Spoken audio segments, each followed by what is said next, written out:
우리말에 첫 단추를 잘 꿰어야 한다라는 말이 있죠. 이걸 통역하는 분이 어떻게 통역을 할까? 영어로도 써줬어요. 영어 말에는 step off on the right foot, 첫 걸음을 잘 디뎌야 된다, 그런 뜻이죠. 이 말의 의미는 이 첫 번을 잘못해 보면 나머지를 아무리 잘해도 소용이 없다라는 거예요. 그런데 우리들의 신앙과 우리와 하나님의 관계도 마찬가지예요. 이제 율법의 완성이라는 제목으로 오늘 본문 말씀을 통해서 우리가 다루어야 하는, 쉽게 얘기하면 구약과 신약의 관계, 율법과 복음의 관계, 그리고 행함과 믿음의 관계, 이것을 첫 단추를 잘 꿰어야, 이것을 바로 이해를 해야 그 다음에 우리의 신앙생활이 의미가 있고 능력이 있다는 것입니다. 마태복음 5장, 6장, 7장을 우리가 산상순이라고 하고, 우리가 이 말씀을 이제 지속적으로 강해하면서 말씀을 나누는데 오늘 네 번째 시간입니다. 오늘 본문은 5장 17절에서 20절까지 짧은 구절이지만 하나님의 말씀을 제가 봉독합니다. 마태복음 5장 17절에서 20절까지의 말씀, 하나님의 말씀을 제가 봉독합니다.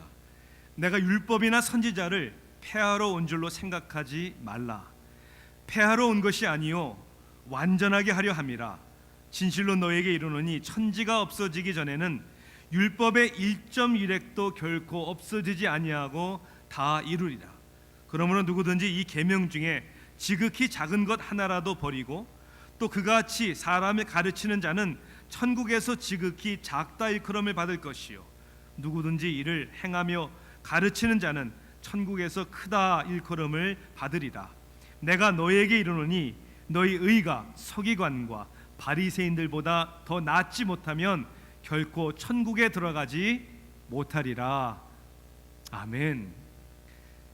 17절 말씀 시작을 보니까 내가 율법이나 선지자를 폐하러 온 줄로 생각하지 말라, 이렇게 해서 예수님이 이렇게 말씀하신 것을 보면 그 당시 많은 사람들이 이 율법에 대해서 오해하는 사람이 있었다는 것을 우리가 짐작할 수 있습니다. 그래서 우리가 자세히 볼 필요가 있는 것은 지금도 여전히 이러한 율법에 대한 동일한 오해가 있기 때문이고, 이것이 결국 성경과 복음과 예수님을 이해하지 못하는 원인이 되기 때문이에요. 율법에 대한 오해는 크게 두 가지가 있다고 생각합니다. 첫째는 율법주의입니다. 리글리즘이라고 하죠, 영어로. 율법주의. 이 율법주의는 반드시 율법을 지켜야 하고, 율법을 지켜야 하는 이유는 율법을 지킴으로 구원을 받을 수 있다. 이것이 율법주의입니다. 그러니까 하나님은 결국 착하고 선하게 사는 사람들을 사랑해주고 그렇게 사는 사람들을 구원하실 것이다 라는 신념이 율법주의입니다. 여기에는 문제가 있어요. 어떤 문제가 있죠? 그러면 구원을 받기 위해서 얼만큼 선하고 착하게 살아야 합니까? 이 기준이 어느 정도예요? 이게 문제가 많은 거죠. 그리고 여러분 정말 착하게 살고 계십니까? 아니, 그리고 정말 착하게 살 수는 있는 것입니까? 이 율법주의는 이 논리적으로도 이 문제가 많다는 것을 우리가 알 수 있어요. 율법주의를 이렇게 한번 설명할 수 있을 것 같아요. 이 heart transplant, 이 심장 이식 수술을 해야 살 수 있는데 그냥 영양제와 비타민만 막 먹는 거예요. 그리고 나아지기를 바라는 거예요. 아니잖아요. 불가능하잖아요. 자, 두 번째 율법에 대한 오해는 율법 폐기론입니다. 이것을 영어로는 엔티노미아니즘이라고 해요. 엔티라는 말이 무슨 말인지 아시죠? 반대, 그런 뜻이에요. 노미아라는 단어는 헬라어로 법이란 뜻이에요. 그러니까 엔티, 법 반대. 다시 얘기하자면 법은 없어졌다, 법은 더 이상 필요하지 않다라고 얘기하는 거예요. 이 율법 폐지론은 하나님의 사랑과 은혜만을 너무 강조하는 데서 시작된 거예요. 하나님은 사랑이시니까, 사랑이신 하나님이시니까 다른 모든 율법을 지켜야 하는 의무와 책임은 우리에게 이제는 없는 것이다 라는 신념이 율법 폐기론입니다. 우리가 구약 성경을 보면 율법이 많아요. 근데 그 율법을 전체적으로 세 부류로 나눌 수 있는데, 첫 부분은 의식법이잖아요. 의식법. 여러분, 예배와 제사를 드릴 때 행하는 의식들, 뭐 나중에는 부정적인 음식을 먹지 말라라는 음식에 대한 법도 많았습니다. 자, 또 하나는 사회법이에요. 많은 사람들이 어울려서 살아야 하니까 이 사람들의 관계 속에서 재산의 문제, 땅의 문제, 우리가 의도적이었던 그렇지 않았던 서로에게 손해를 끼쳤을 때 이렇게 물어내라, 이렇게 배상하라라는 결국 사회법들, civil law라고 하죠. 제일 중요한 법은 도덕적인 법이었습니다. 간음하지 말아라, 거짓말하지 말아라, 이러한 도덕적인 법. 그러니 율법의 어떤 제사나 어떤 음식에 대한 의식이 없어진 것만이 아니라 예수님이 오심으로 말미암아 하나님의 구원과 사랑 때문에 그런 사회적인 도덕적인 법도 이젠 더 이상 필요 없다라고 주장하는 것이죠. 이 예수님이 이 말씀을 가르치는 당시에 사람들이 예수님에 대해서 오해하고 말했던 것이 바로 이 부분이에요. 자, 예수님이 그래서 뭐라고 얘기했죠? 내가 율법이나 선지자를 폐하러 온 줄로 생각하지 말아라. 나 율법 폐지론자가 아니야 라고 예수님은 말씀하시는 것이죠. 그런데 이런 오해를 받을 만한 여지가 예수님의 가르침이나 삶의 모습 속에서 있었어요. 왜요? 안식일 날 병자를 고치셨어요. 아니, 안식일을 거룩하게 지켜야 되는데 왜 안식일을 이 병자를 고치시는 거야? 여러분 기억나세요? 예수님의 제자들이 손을 씻지 않고 음식을 먹을 때 그거를 야단을 치셔야 되는데 야단치지 않는 것을 율법사들이 지적을 했습니다. 뿐만이 아니죠. 안식일 날 가다가 배고프니까 제자들이 어떻게 했어요? 이삭을 따먹었단 말이에요. 안식일 날 일을 하지 말아야 되는데 어떻게 저럴 수 있어? 라고 율법주의자들은 열받았잖아요. 그들의 눈에는 예수님이 율법을 안 지키는 거 아니야? 사람들이 그렇게 생각했단 말입니다. 또 어떻게 보면 율법의 가장 중심이라고 할 수 있는, 상징이라고 할 수 있는 성전에 대해서 예수님이 어떻게 하셨죠? 하루는 들어가셔서 장사하는 사람들, 돈 바꾸는 사람들의 의자와 책상을 다 엎어버렸습니다. 그리고 뭐라고 어떤 때는 얘기했죠? 이 성전을 허물러 버려라. 그럼 내가 3일 만에 다시 지으리라. 그 의미를 깨닫지 못하고 사람들은 그런 예수님의 행동이나 가르침을 보면서 그렇지 않아도 부담스러웠는데 이제까지 율법 이거 안 지켜도 되는 거 아니야 이제? 라는 율법 폐기론의 그런 가르침이라고 착각했던 것이죠. 예수님은 율법주의자도 아니시고 율법을 폐기하러 오시지도 않으시고, 그런데 오늘날에도 이러한 율법에 대한 오해가 다분히 우리 가운데 있단 말입니다. 예를 들어볼까요? 이런 거죠. 법이요 하는 사람들, 법이요 하면서 다른 사람에 대한 배려나 사랑이나 은혜도 없는 사람들, 이 율법주의자입니다. 근데 반대로는 이런 거잖아요. 우리 은혜로 삽시다. 은혜로. 그냥 은혜로 합시다. 그냥 은혜라는 한마디에 모든 걸 다 덮어버리고 불법을 행하는 사람들, 이것도 성경적인 가르침이 아닌 것이죠. 그러니까 이 율법주의의 문제와 율법 폐기론의 문제에 어느 한 곳으로 쏠리는 경우도 있지만, 여러분 많은 경우는 이 두 가지가 동시에 우리의 삶을 건강하지 못하게 합니다. 예를 들자면 어떤 경우에는 삶은 은혜 가운데 자유롭게 살고 마음은 무거운 거예요. 무슨 의미냐면 삶은 하나님의 말씀대로 살지 않습니다. 그냥 자기 마음대로 삽니다. 그러나 마음은 어때요? 찔려요. 죄책감에 시달립니다. 또 어떤 경우에는 자기는 자유해요, 은혜로. 남에게는요, 율법의 잣대를 가지고 어떻게 합니까? 판단합니다. 정죄합니다. 자기는 자유하고 남은 자유하지 못하게 하는. 예수님은 여기에 대해서 뭐라고 말씀하셨냐면, 율법을 폐하기 위해서 온 것이 아니라 율법을 완전하게 하려 함이라 라고 말씀하죠. 또 율법의 1.1획도 결코 없어지지 아니하고 다 이루리라. 이 말이 재미있어요. 1점은 우리 말로 캄마하고 똑같아요. 캄마하고. 1획은 뭐냐면 히브리 언어의 가장 단순한 표현이 짝대기 하나 긋는 거예요. 그것조차도 없어지지 않는다, 폐하지 않는다, 이렇게 얘기하는 것이죠. 오늘 우리가 이 말씀을 통해서 우리가 깨달아야 되는 것이 뭡니까? 예수님이 율법을 완전하게 하려 함이라는 의미, 즉 구약과 신약의 연결성과 일치와 의미를 이해해야 되고, 율법과 복음의 관계, 또 율법과 그리스도의 관계를 깨달아야 되는 것이죠. 왜냐하면 이것을 깨닫는 것이 성경 전체를 깨닫는 열쇠이기 때문입니다. 저는 오늘 이 말씀을 두 가지의 질문을 우리가 풀어나가면서 율법의 완성이라는 의미가 도대체 뭘까? 첫 번째는 이 질문을 우리가 대답할 줄 알아야 합니다. 그럼 율법을 주신 이유가 뭘까? 율법의 목적이 무엇일까? 여러분 생각해 보십시오. 세상에 있는 법은 법이 법을 위해서 존재하는 게 아닙니다. 그렇잖아요. 법이 법을 위해서 존재하는 것이 아니라 법은 우리의 생명을 지키기 위해서 존재하는 것입니다. 우리가 공존하는 사회에서 질서를 지키기 위해서 있는 것이죠. 나라를 지키기 위해서 법이 있는 것이죠.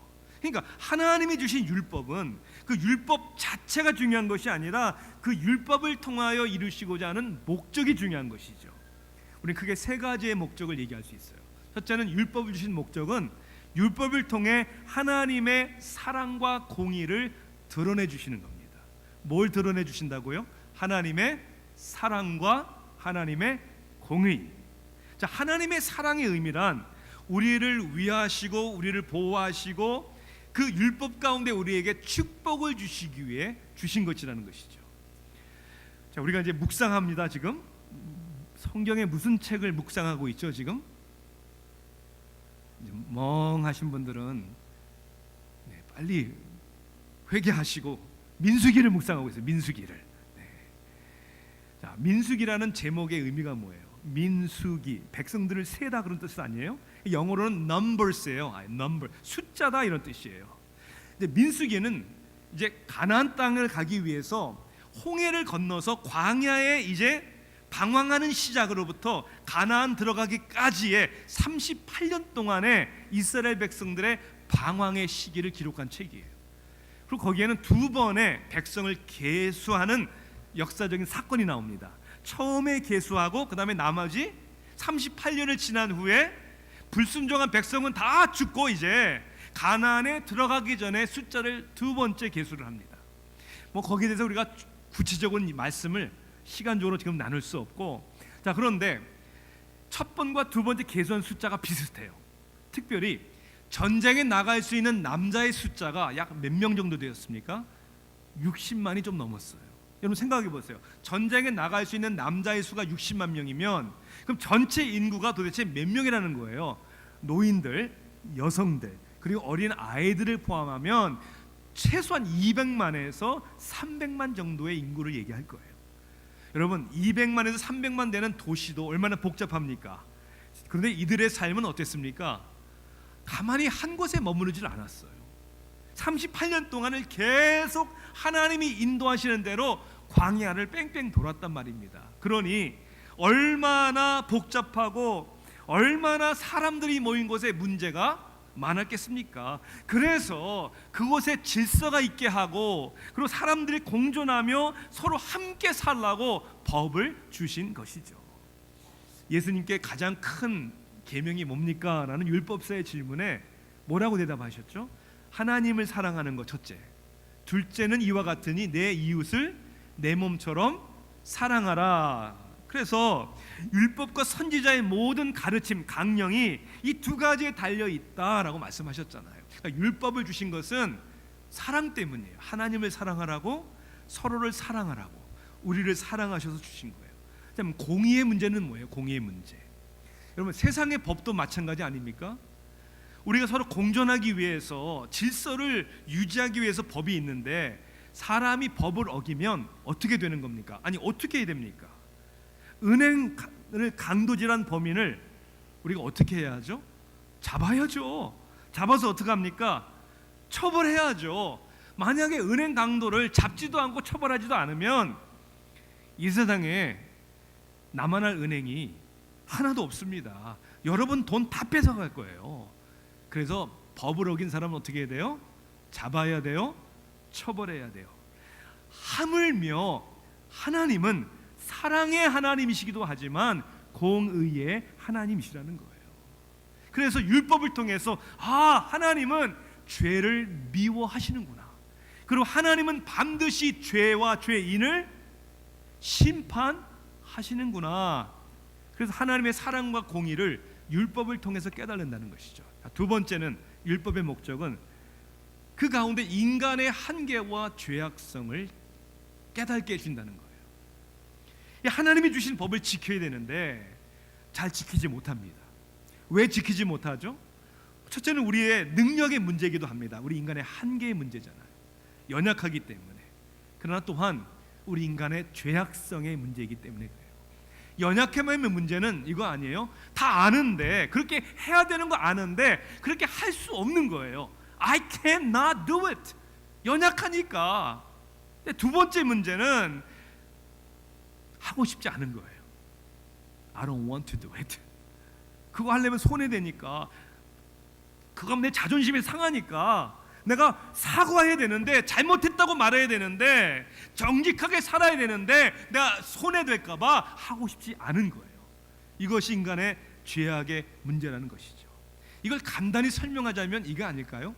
하나님이 저와 여러분의 삶의 법이 되셔야 되는데, 하나님의 그 법이 우리의 중심이 되어야 되는데, 누가 법이 되기를 원하는 거예요? 내가 법이 되고 내가 주인이 되기를 원하는 것이죠.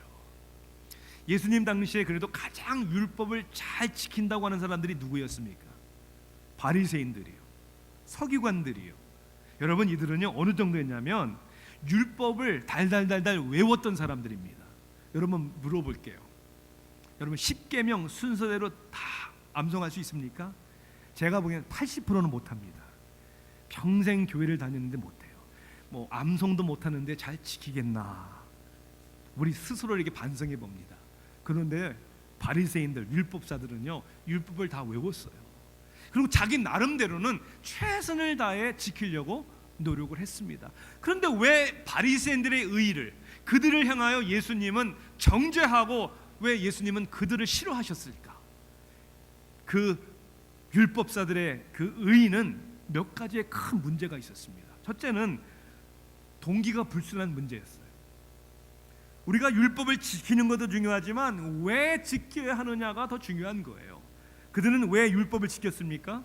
아까 율법주의자들처럼 그 지킴으로 말미암아 자신의 의가 나타나고 그 율법을 지킴으로 구원을 받기 위해서, 그러니 자신이 자랑되어지고 자신이 높여지기 위해서 율법을 지켰단 말입니다. 그런데 결과론적으로도 문제예요. 그럼 이들이 율법을 다 지켰냐? 아니요. 율법을 다 지키는 것 같지만 가장 율법을 지키지 않는 사람들이었습니다. 어떻게 해요? 그들은 선택적으로만 율법을 지켰어요. 다시 얘기하자면 내가 좋아하는 것, 내가 할 수 있는 것, 그리고 내가 원하는 것은 지키고 그렇지 않은 것은 지키지 않았다. 아마 오늘날 우리들의 많은 모습이 그렇지 않습니까? 내가 생각하고 내가 옳다고 생각하고 내가 하고 싶고 나에게 중요한 것은 지키고 나에게 불편한 것은 필요 없는 거예요. 내가 싫은 것, 내가 하지 못하는 것, 내가 원하지 않는 것, 나에게 손해가 되는 것들은 핑계와 이유를 대는 것이 오늘 그들과 다르지 않은 우리들의 모습이라는 거죠. 마태복음 23장에 가면 그래서 그러한 바리새인과 서기관들에 대해서 예수님이 이렇게 책망하십니다. 화 있을진저 외식하는 서기관들과 바리새인들이여, 너희가 박하와 회향과 근처에 11조는 들이되 율법에 더 중한 바 정의와 긍휼과 믿음은 버렸도다. 그러나 이것도 행하고 저것도 버리지 말아야 할지니라. 다 지켜야죠. 그런데 자기들에게 중요한 것만 지키고 하나님이 중요시 여기는 것은 지키질 않았다는 거예요. 이러한 선택의 행위는 신앙이 아닙니다. 이것은 종교 생활입니다. 또 하나는 왜 이 바리새인들의 의의 문제는 큰 문제가 되느냐? 결국은 이것이 불신의 문제이기 때문입니다. 내가 율법을 지킴으로 내 선한 삶으로 구원을 얻을 수 있다면 하나님의 존재가 필요 없는 거죠. 믿음도 필요 없는 거죠. 내가 열심히 살면 되는 거니까. 그래서 갈라디아서 3장 11절에 우리에게 이렇게 말씀합니다. 또 하나님 앞에서 아무도 율법으로 말미암아 의롭게 되지 못할 것이 분명하니 이는 의인은 믿음으로 살리라 하였음이라. 율법을 지킴으로는 의롭게 되지 못한다는 거예요. 왜? 거기에는 하나님이 필요 없는 거니까. 그런데 왜 믿음을 의인으로 하나님이 인정하시냐면 그 믿음은 하나님, 나는 못합니다, 하나님 필요합니다 라는 하나님을 인정하고 하나님을 의지하는 신앙이 있기 때문에 그런 거예요. 이것이 성경의 가르침에도 불구하고 여전히 많은 사람들은 자신의 노력으로 선하게 착하게 삶으로 하나님 앞에 의롭게 된다라는 착각과 교만 가운데 사는 사람들이 얼마나 많은지 모릅니다. 여러분, 착하게 사는 사람들이 있습니까? 어떤 의미에는 있어요. 비교해 볼 때, 누구와 비교해 볼 때, 아니 범죄를 저지르고 감옥에 있는 사람들보다는 여러분들이 훨씬 착해 보이죠. 그런데 이것이 우리의 착각과 교만이라는 거예요. 여러분, 우리는 하나님 앞에 누구와 비교하면서 설 수가 없다는 거예요. 사실 하나님의 기준 앞에 서볼 때 그 의인은 없대, not even one, 하나도 없다. 모든 사람이 죄를 범하였음에 하나님의 영광에 이르지 못하더니, 이게 성경의 하나님의 기준의 말씀입니다. 한번 이렇게 생각해 보세요. 누가 요즘 건강하세요? 이렇게 물어보는데 이렇게 대답했다고 생각을 해보세요. 네, 뭐 건강해요. 혈압도 좋고, 뭐 당도 좋기, 뭐 수치도 좋고, 콜레스테롤 문제도 없고, 다 좋아요. 뭐 제 몸 다 좋아요. 그냥 딱 하나만 나빠요. 하나만. 뭐 신장이 나빠요. 신장이. 뭐 하나밖에 나쁜 게 없으니까 저 괜찮아요. 건강해요. 아니 신장이 얼마나 나쁜데요? 아 신장이요? 뭐 네, 저 일주일에 투석을 3번 해요. 3번. 네. 여러분 100가지 다 좋아도 신장 한 가지 나쁘면 죽는 거예요. 다 의롭게 사는 것 같지만 거룩한 하나님 앞에는 하나의 죄 때문에 하나님의 영광에 이르지 못한다는 것이에요. 이게 성경의 가르침이죠. 그래서 율법의 목적은 하나님 거룩하신 하나님이구나, 그리고 우리는 죄인이구나, 세 번째 깨닫게 해주는 게 뭐예요? 죄인의 오직 소망 되시는 메시아를 바라보게 하는 게 율법의 목적이죠. 내가 할 수 없다면 그런 방법이 뭐지? 내가 구원을 이룰 수 없다면 그럼 누가 구원을 이루어줘야 되는 것이지? 라는 질문 가운데 율법은 우리에게 예수 그리스도를 바라보게 한다는 것이죠. 그래서 갈라디아서 3장 24절에 보니까 이렇게 되어 있어요. 이같이 율법의 목적이에요. 우리를 그리스도께로 인도하는 초등 교사가 되어 그랬어요. 누구에게로 인도한다고요? 그리스도께로. 어떤 번역에서는 개인 교사로 번역을 했고, 어떤 성경은 가정 교사라고도 번역을 했고, 어떤 성경을 보니까 후견인 역할이다 이렇게 번역을 했어요. 율법 자체가 우리의 최종 목표가 아니고 그 율법을 통해서 우리에게 오직 소망 되시는 예수를 바라보게 하는 것이다. 이게 율법의 목적이라는 거예요. 자, 그러면 예수님이 율법을 완성하셨다라는 의미가 도대체 무엇인가? 이 두 번째 질문에 대해서 우리는 우리는 해야 되고 깨달아야 되는 것이죠. 자, 율법을 완전하게 하려 함이라는 이 완전하다는 단어가 굉장히 중요한 단어예요. 헬라어로 플레루라는 헬라어의 단어인데요. 여기에는 크게 두 가지 의미가 있어요. 하나는 complete하다, 즉 완전히 totally 이루어졌다라는 의미가 있고, 또 하나의 의미는 clarify, 다시 얘기하면 명확하게 되었다라는 의미가 있는 거예요. 쉽게 얘기하면 전자의 의미는 다 이루셨으니까 다 됐네, 더 이상 할 것이 없네, 이런 의미가 있는 것이고, 둘째 의미는 이제 다 예수님이 이루었으니까 이제 그런 의미였구나 라고 이해가 명확하게 되는 거예요. 그런 의미가 있는 것이죠. 그래서 예수님께서 오셔서 이제 십자가에서 죽으실 때 숨을 거두시기 전에 마지막으로 하신 말씀이 뭐예요? 다 이루었다. It is finished. 다 이루었다. 구원을 위한 모든 요건을 다 충족시켜 주셨고, 우리에게 그것을 그거구나 라고 깨닫게 해주시는, 그래서 완전하게 하려 함이라. 자, 여기는 우리가 그러면 크게 세 가지 의미로 그 의미를 풀을 수 있습니다. 첫째는 우리의 구원을 위하여 율법의 요구를 완전히 이루셨다, 그런 의미가 있는 거예요. 예수님은 죄 없이 태어나셨고 그리고 죄를 짓지 않으셨습니다. 그리고 율법을 범한 죄인들의 대가, 그것이 뭡니까? 죄의 싹은 사망이다 그랬잖아요. 이 사망은 우리가 한 인생을 살다가 죽는 것만을 의미하는 게 아니에요. 분리되었다는 거 아닙니까? 죄로 말미암아, 아니 사람과 사람 사이에 죄가 있어도 우리 관계가 껄끄러운데, 죄의 문제가 있으면 서로 가까울 수가 없는데, 하나님과 우리 인간의 관계에 죄가 있으니까 단절됐다는 거예요. 분리되었다는 거예요. 그것을 단번에 죽으심으로 말미암아 그 율법의 요구, 대가를 지불하셨다는 거예요. 구약에서는 제사장이 지성소에 1년에 한 번씩 들어가서 동물의 피를 뿌리면서 하나님의 죄사함에 대한 상징적인 제사를 지냈잖아요. 시브리서 9장 12절을 보니까 우리에게 이렇게 말씀합니다. 염소와 송아지의 피로 하지 아니하고 오직 자기의 피로 영원한 속죄를 이루사 단번에 성소에 들어가셨느니라.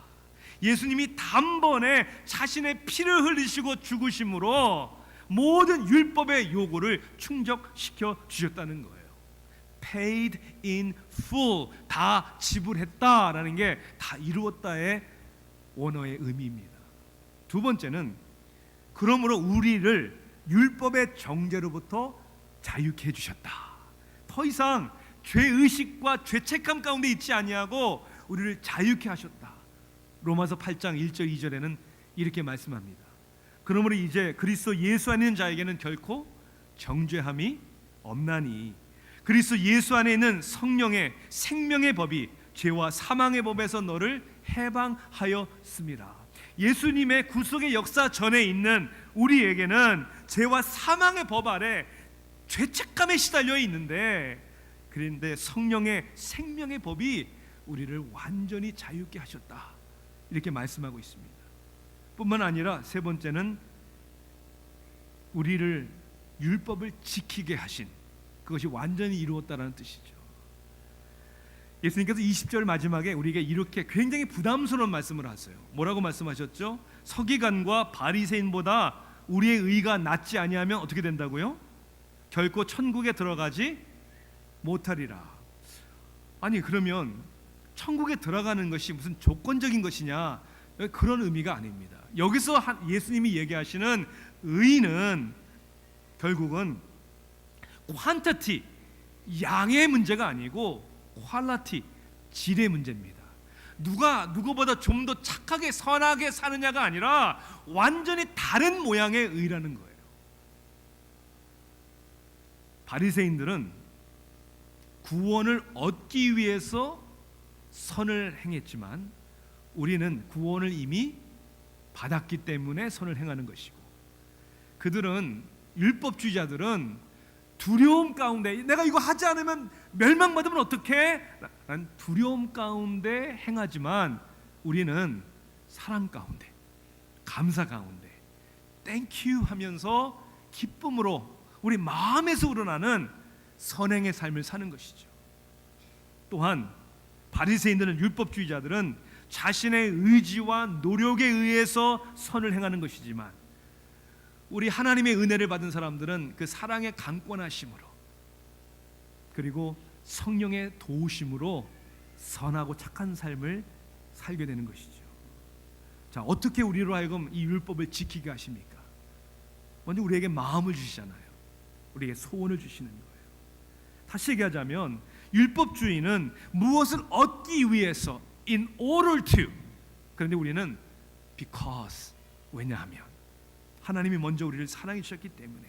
전에는 I have to, 그렇게 하지 않으면 안 되니까. 그런데 이제는 I want to. 여러분, 우리 사람의 관계에 있어서 책임과 의무 때문에 억지로 하면 어떻게 됩니까? 오래 못 가요. 진실성이 없어요. 그런데 우리 마음속에 사랑이 넘치면 inside out, 내 안에 하고 싶은 거예요. 하나님이 기쁘신 삶을 살고 싶은 거예요. 예배 드리고 싶은 거예요. 때로는 이해가 안 돼도 말씀을 보고 싶은 거예요. 아니 졸 때도 있는데도 기도하고 싶은 거예요. 적어도 기도하기를 원하는 거죠. 하나님의 뜻대로 살기를 원하는 그런 마음을 하나님이 주시니까 또한 우리에게 능력을 주셔서 지키게 한단 말씀입니다. 왜냐하면 예수님이 우리의 모델이 되어주셨잖아요. 그리고 사랑이 우리를 강권해 주시잖아요. 그리고 성령님께서 우리를 도와주시니까 능력 주시는 자 안에서 내가 할 수 있는 것이죠. 그래서 이 복음은 예수님은 율법을 완전히 이루셨고 그 복음 안에서 예수 그리스도를 믿고 따르는 사람들은 두려움 때문이 아니라 의무감 때문이 아니라 조건부적인 것이 아니라 하나님이 주신 은혜에 감사해서 마음에서 기쁨으로 하나님을 사랑함으로 사랑하며 사는 제자의 길을 간다는 것입니다. 이게 복음입니다. 요즘에 계속 논란이 되고 있는 게 뭐냐면 페이크 뉴스잖아요. 페이크 뉴스, 가짜 뉴스. 특히 선거철에는 조심해야 되는 거예요. 뭐 요새 뉴스라고 다 뭐 신문 뭐 다 믿으면 안 돼요.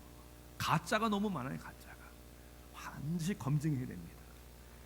페이크 뉴스도 많지만 페이크 크리스천들도 많은 것 같아요. 누가 페이크 크리스천이냐? 이 뭐 오직 하나님만이 아시겠죠. 하나님만이 아시겠지만 팀 켈러라는 목사님은 이런 얘기를 하십니다. 그러니까 가짜 크리스천들이 페이크 크리스천들이 절대로 대답할 수 없는 질문들, 세 가지 질문을 얘기하시는데 그 질문을 통해서 나 가짜 아니야? 이런 두려움보다는 마치 나 가짜 같은 크리스천의 삶을 살고 있는 건 아니야? 내가 지금 복음을 바로 이해하고 있는 거야? 라고 돌아볼 수 있는 저와 여러분이 되기를 원해요. 세 가지 질문인데요. 첫째는 이거예요. 이 질문이에요. 여러분의 삶 속에 하나님의 임재를 체험하는 증거가 있느냐 이거예요. 지난 한 주간 여러분들의 삶 속에 지난 한 주간 하나님의 임재를 삶과 마음 속에 여러분 어떻게 느끼셨습니까? 하나님이 우리의 아버지가 되셔서 우리를 용서해 주심을 여러분 얼마나 확신했고 그 하나님의 용서하심이 여러분의 삶에 얼마나 생생하게 느껴지고 있습니까? 이게 첫 번째 질문이에요. 여기에 대답할 수 없으면 부족하지만 대답해야 되는 거예요. 대답할 수 없으면 너 페이크 크리스천이라는 거죠. 두 번째 질문은 이겁니다. 하나님의 말씀이 오늘 여러분들을 어떻게 변화시키고 있습니까? 하나님의 말씀이 살아있고 역사하고 있다는 사실을 여러분들은 어떻게 알고 계십니까? 하나님의 약속의 말씀 가운데 어떠한 말씀이 구체적으로 오늘 여러분의 마음을 위로하고 여러분에게 용기를 주고 있습니까? 어느 성경 구절인지 말해 보십시오. 어느 성경 구절이더라? 이거 내가 페이크 가짜 신앙생활을 하고 있지 않나 고민해야 된다는 것이죠. 세 번째가 제일 중요한 것 같아요. 하나님의 자비와 은혜로우심을 내가 얼마나 더 감사하고 감격하고 있는가. 이제까지 나의 삶 속에 여러분의 삶 속에 느꼈던 것보다 하나님의 은혜가 얼마나 더 감사하고 고마운지. 그럴 때 두 가지의 현상이 일어난다는 거예요. 첫째는 내 마음이 얼마나 악한지를 더욱 깨달아야 된다는 것이죠. 그리고 나는 이렇게 악한데 내 마음은 이렇게 자아중심적이고 내 마음은 이렇게 굳어 있는데 그럼에도 하나님이 나를 이렇게 사랑하시고 그리고 그 사랑이 변함이 없구나. 이 appreciation, 이 감격이 지금 내 삶 속에 강하게 느껴지고 체험되고 있느냐. 저는 그 질문을 생각해 보면서 이렇게 제 삶에 한번 적용해 보고 생각을 해봤어요. 첫째는 너무 기분이 나쁜 거예요. I feel bad. 왜냐하면 제 마음의 죄악성 때문에. 예수 믿은 지가 지금 몇 년인데, 나는 하나님의 말씀을 가르치는 목사인데 왜 내 안에는 여전히 내 중심에 고집이 남아있는지, 왜 내 아내와 내 자식과 다른 사람들 배려하기보다는 여전히 왜 내 감정과 내 욕심을 생각하고 있는지. 난 정말 나쁜 사람이구나. 오라 나는 곤고한 사람이로다. 누가 이 사망의 몸에서 나를 건져내려 하라고 고백한 사도 바울처럼 죄악된 내 마음 때문에 힘들고 아픈 것이죠. I feel bad. 정말 나빠요. 그런데 그것도 사실이지만 I feel good. 네, 좋은 거예요. 감사한 거예요. Because, 왜냐하면 그런 나임에도 불구하고 하나님 나를 버리지 아니하신다는 거예요. 하나님이 여전히 저를 붙들고 계시다는 거예요. 하나님이 여전히 저에게, 여러분에게 기회를 주고 계시다는 거예요. 그래서 그 은혜가 우리를 더 변화시켜 주시고, 더 한층 하나님께로 나가게 하시고, 더 하나님의 은혜를 의지하게 하고, 그 하나님의 능력으로 오늘도 우리의 삶과 가정과 우리의 삶을 감당하게 하시는 것이죠. 여러분 진짜이십니까? 진짜 주님이 있는 사람들은 진짜가 될 것이고, 가짜를 믿는 사람들은 가짜가 될 것이고, 복음을 완전히 이루신 그 예수 그리스도, 그분만을 주목하고 바라보고 의지하는 저 여러분 되기를 주님의 이름으로 축원합니다. 기도하시겠습니다. 사랑의 하나님,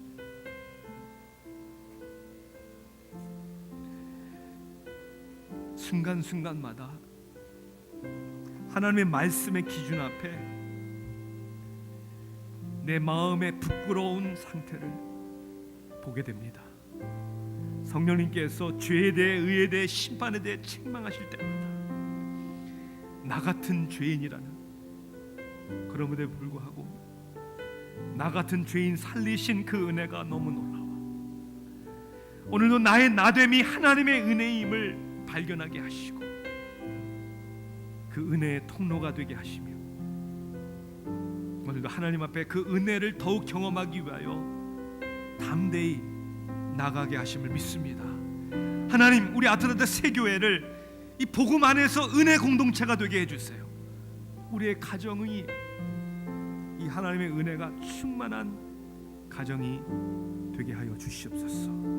예수 그리스도의 이름으로 간절히 기도하옵나이다. 아멘.